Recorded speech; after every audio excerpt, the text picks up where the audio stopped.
My name's Matt Duff. I'm a private investigator, and I've been working on a capital murder case that's about to come to a head. This is an interview with the man convicted of the murders. You were convicted, of course, of killing your cousin, James Mosqueda, and his fiancee, Amy Kitchen.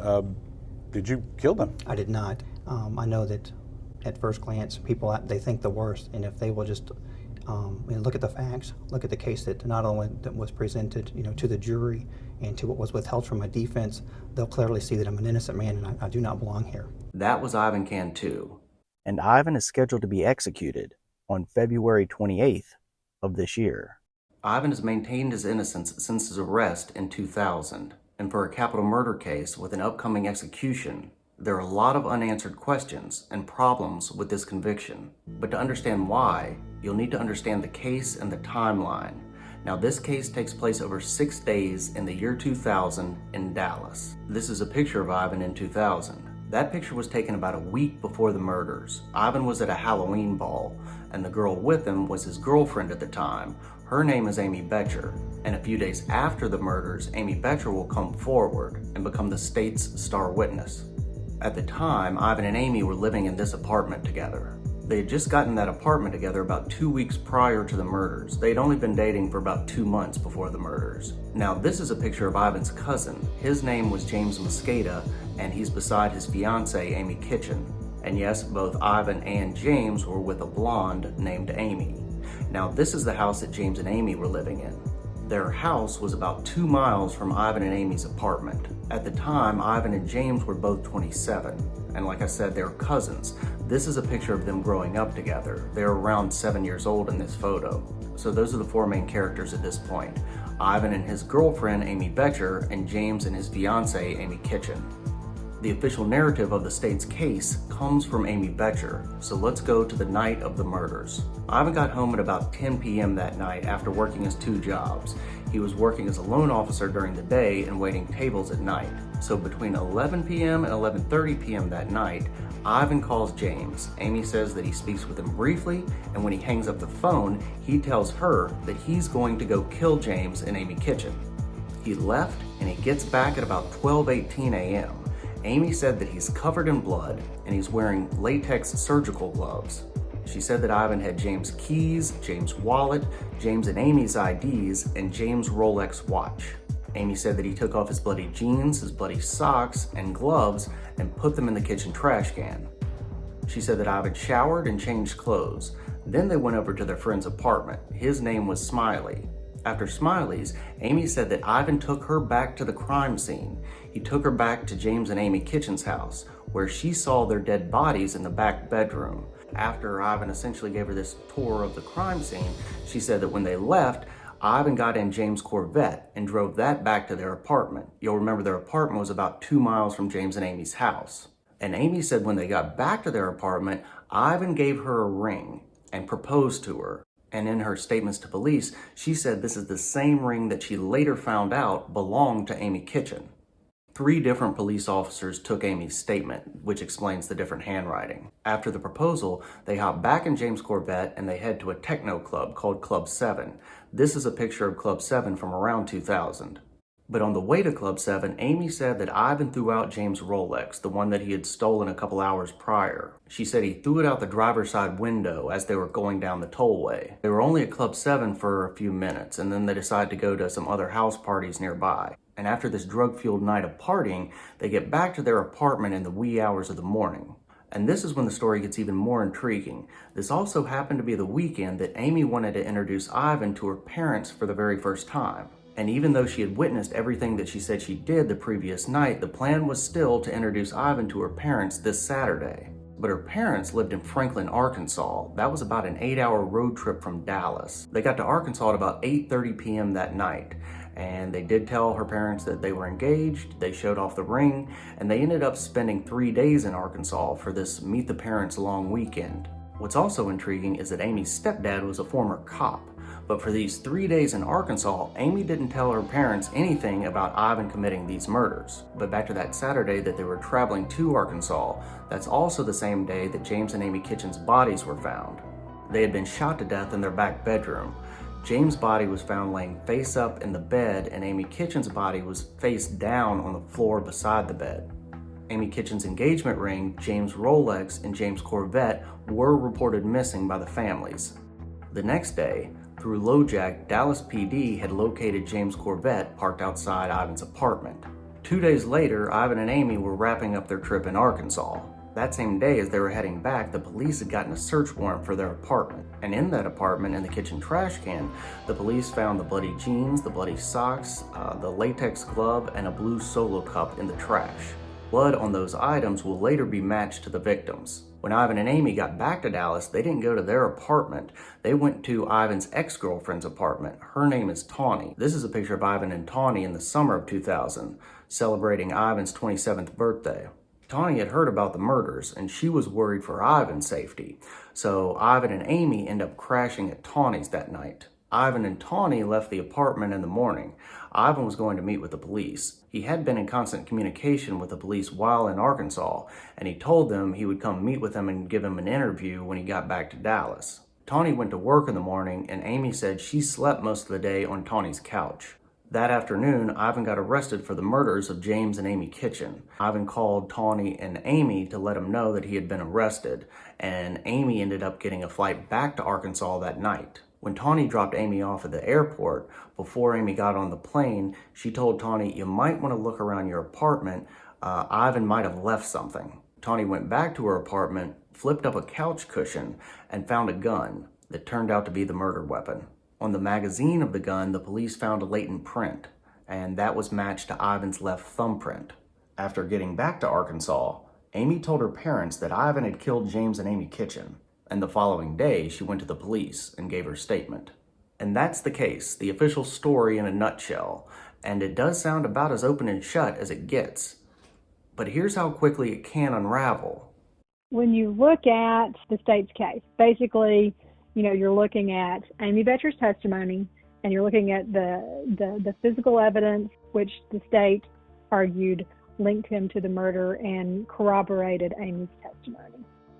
If you are willing to acknowledge, first, the probability that Amy lied for whatever reason, and second, the possibility that the evidence might have been planted, then there's nothing else. You're not left with anything. When you look more closely and you see the problems with Amy Boettcher's testimony that weren't vetted at trial at all, you see the evidence that supports an argument that a lot of this evidence found and supposedly, purportedly linking Ivan to the offense, the very real possibility that, there was at least an opportunity for other people to have planted that evidence in an attempt to frame Ivan. There was just a lot that the jury didn't hear. Essentially what Ivan's lawyer just said has been Ivan's story for the past 22 years. That Amy lied, that she made that story all up about him committing the murders, coming back bloody, and that all the evidence that was found, the jeans, the socks, the Corvette, the gun, that had all been planted. Since 2020, I've been laying out my investigation episodically on a podcast entitled Cousins by Blood. So first, is there evidence that Amy lied? Yes, there is. You'll remember in Amy's statement, Amy stated that Ivan came back bloody with items belonging to James and Amy Kitchen, one of those being James' Rolex. And in her statements and on the witness stand at trial, she testified that Ivan threw that Rolex out of James' Corvette window as they were going down the tollway. Well, that wasn't just any Rolex James had and Ivan allegedly stole.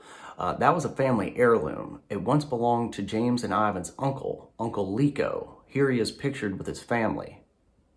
Engraved on the back of the Rolex was Lico's name, Love his wife Carol. Well, early on in my investigation, I discovered that although this Rolex was reported missing by the family, that a few weeks after that report was made, that the family actually found the Rolex. It was actually tucked away in the house. Ivan did not steal that Rolex, but because it was originally reported missing, It looks like the state told her what to say. That, they fed her information that, as it turns out, was incorrect, and told her what to say. I mean, obviously, that Rolex watch, she never saw that Rolex watch. Obviously. She never saw Ivan throw it out the car from the tollway. but that's what she testified to. That was demonstrably false. The issue with the Rolex, the issue with the ring, which of course was never found. And let's talk about that ring, because at trial it was presented that Amy Boettcher was wearing Amy Kitchen's ring the night of the murders, and also showed Amy Kitchen's ring off to her parents in Arkansas. But what wasn't explained to the jurors is there was no ring in evidence. Amy's story is that traveling back to Dallas from Arkansas, Ivan took the ring back from her, but at that point, essentially the ring disappeared. It was never to be seen again. But in Amy's statement, you said that you later found out that it was Amy Kitchen's ring. How did you find out it was Amy Kitchen's ring? When the detectives were in Arkansas, they asked where the ring was. They just said her ring was missing.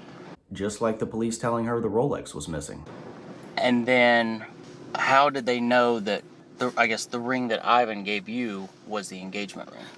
Well, I just put it together, kind of like 2 and 2 or whatever. I just assumed that that's what he probably took. There was no photo identification. The police just told her she was wearing Amy Kitchen's ring. Ivan confirmed she was showing off a ring that night, but Ivan said that was not Amy Kitchen's ring because he did not kill Amy Kitchen and take her ring. And he said that Amy already had a cubic zirconia ring that she was showing off, telling people that they were engaged. And not just the night of the murders, other nights as well. Over the course of my investigation, I came across 2 witnesses who saw Amy showing off a ring prior to the murders. So was Amy Boettcher really wearing Amy Kitchen's ring? Well, the only evidence that supports that is Amy Boettcher's testimony. And she lied about the Rolex, so why would she be considered credible about the ring? See, most of the evidence Amy said Ivan had that tied him to the crime, she also said that he threw it away in multiple dumpsters or threw it out the car window. For most, there was no hard evidence, it was just her testimony. She also testified that Ivan threw away her boots because they were connected to the crime scene. But here again, like the Rolex, Ivan did not throw them away. They were later recovered from the vehicle they drove to Arkansas, but the jury never heard that. Amy's testimony is riddled with perjury. The state relied on Amy Boettcher's testimony to make their case, and the state's second star witness was her brother, Jeff Boettcher. Jeff was also living with Ivan and Amy in this apartment. In the weeks leading up to the murders, Jeff gave some of the most damning testimony of all. Jeff was the only witness that testified Ivan was actually planning the murders. Jeff testified that Ivan wanted Jeff to do cleanup after the murders. Jeff testified he saw Ivan with the murder weapon every day. Jeff testified that Ivan even showed him the bullets. And Jeff was the only witness that provided a motive for the crime. A robbery. But let's go back to that bullet testimony. Now, does it seem like Jeff was actually telling that story? Or the prosecutor was the one telling the story, and Jeff just kept saying yeah, going along with it? Well, in 2022 we found out.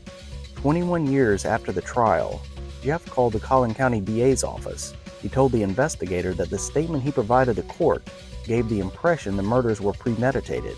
And then Jeff told the investigator that statement was false and there was no premeditation. He knows Cantu is on death row, and this has been weighing heavy on his mind. So did Ivan really show Jeff bullets? And did Jeff ever really see Ivan with a gun? Well, after that phone call, this was the DA investigator's follow-up interview with Jeff. Do you recall saying anything, testifying about anything about Ivan having a gun? No. Do you remember anything about Ivan having a gun? No. Do you remember the testifying about a conversation about him asking you to be as a cleanup man? No. Do you remember not testifying about it, but that even happening, him asking you about being the I cleanup don't man? believe so. Yeah, he never asked me. I lied. Jeff and Amy Boettcher, supposedly material witnesses.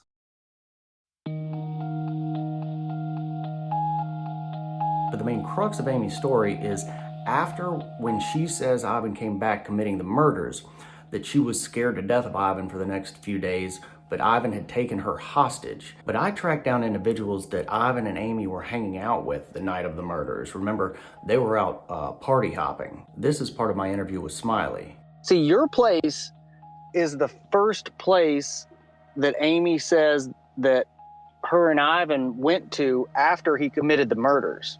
Nah, man, they didn't think you figured a man done killed 2 people in 30 minutes and they come to your house, you just had her nerves.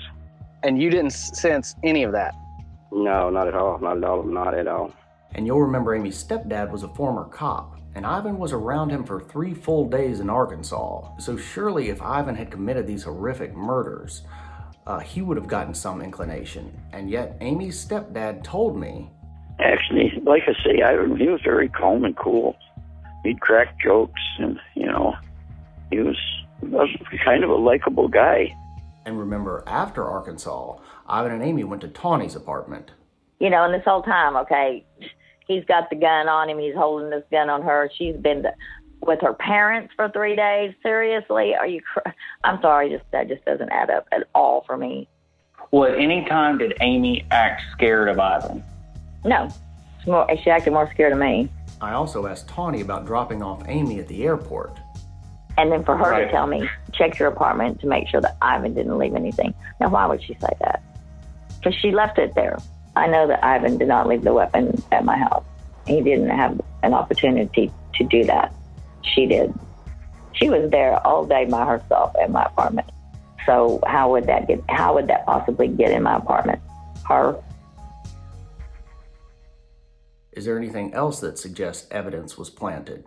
Yes, there is. Something else significant happened on November 4th, the day the bodies were found. Ivan's mom, Sylvia, went over to James and Amy Kitchen's house when she heard the news. Since James was murdered, she was worried about the safety of Ivan, and she couldn't get a hold of Ivan because Ivan was out in the country in Arkansas with shoddy cell phone service. Ivan's mom asked 2 of the officers at the crime scene to go do a wellness check on Ivan's apartment to make sure that he wasn't in there, that something bad didn't happen to him. And they didn't report anything out of the ordinary. But remember, the jeans, socks, and gloves were visible in the trash can during the search of Ivan's apartment on November 7th. So if Ivan had left them in there on November 3rd, the night of the murders, they should have been visible on November 4th during this wellness check. During my investigation, I called one of the officers that performed that wellness check. Before we started talking, had you ever seen the pictures of the trash can? I had not. That was subsequent to you contacting me. And so what did you think initially when I sent you those pictures of the trash can? Well, I thought it was kind of odd because I had been in there prior to those pictures being taken and I didn't see anything of the sort. So when you were in there with you, Younger, and Sylvia, the trash can did not look like that. It did not look like that.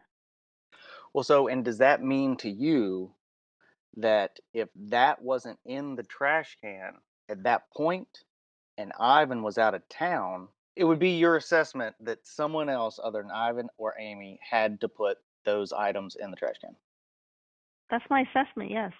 If you look at that stuff, it's just like, it screams somebody else came in there and did it. And let's talk about the jeans and socks in the trash can. Around the time of the murders in 2000, Ivan wore jeans size 30-30. Ivan was 5'7", 140 pounds. Well, the jeans that were found in the trash can and taken into evidence were a size 34-32.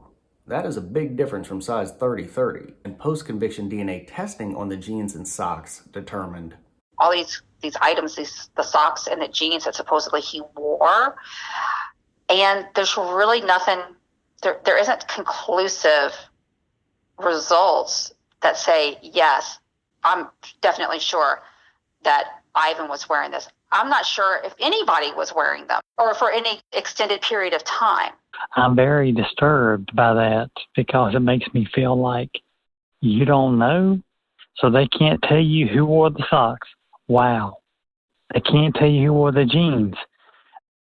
With all this technology you've got, you couldn't show anything that showed that Cantu for 100%. There's a lot of holes here. And let's look at something else forensically. The victim's rigor mortis. You'll remember Amy Boettcher's story is that Ivan committed the murders around midnight. According to the medical examiner's report, when the bodies were found later in the day on November 4th, rigor mortis had not fully set in Amy's body. I interviewed 2 forensic pathologists about that, and they both said, it seems like hours after the reported what was that, the 11:30 to 12:15 window. That seemed a lot less likely based on postmortem changes. So Ivan said that he saw Amy alive at 6:30 a.m. that morning. So about 12 hours, right at 12 hours prior to this report being taken. Is that possible based on this report? Yes. Is this report consistent with James still being alive potentially at 6:30? 6:30 to 6, yeah. Is it possible Amy Kitchen was murdered at midnight? I don't think it is.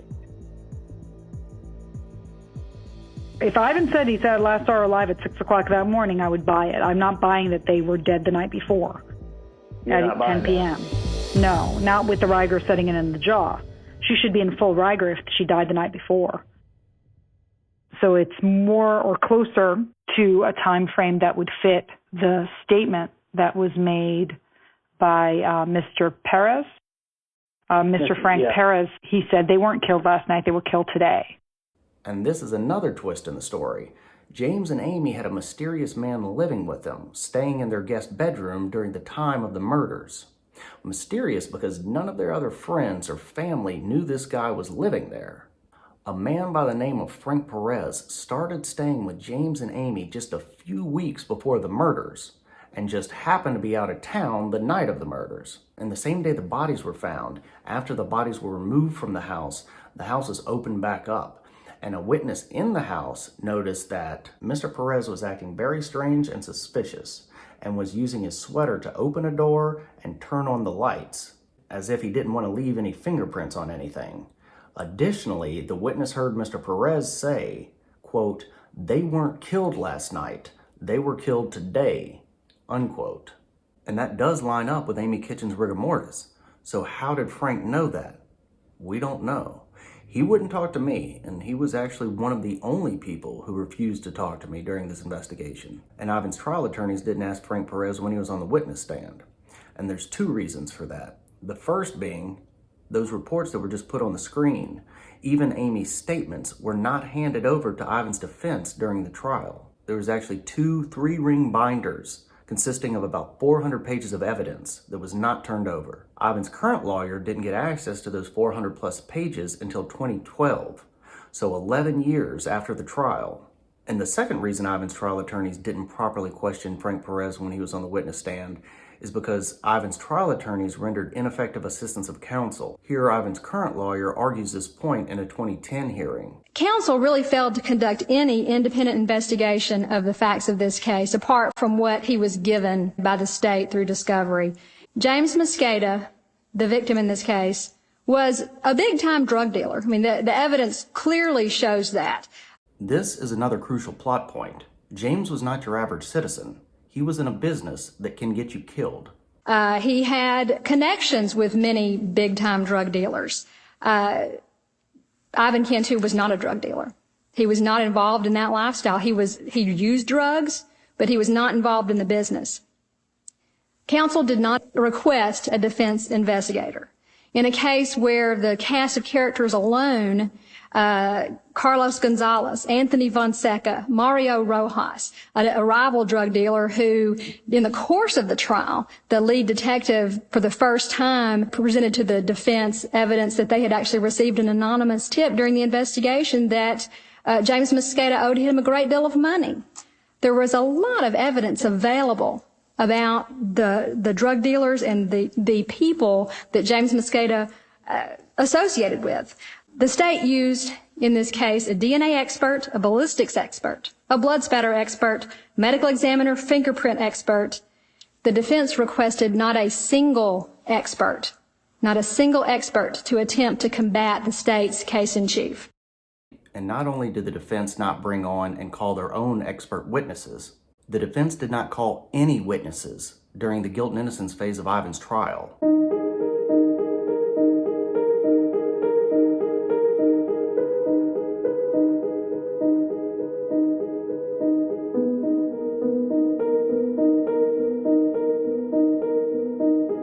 0 witnesses. On trial for his life, Ivan's attorneys did not put up any defense.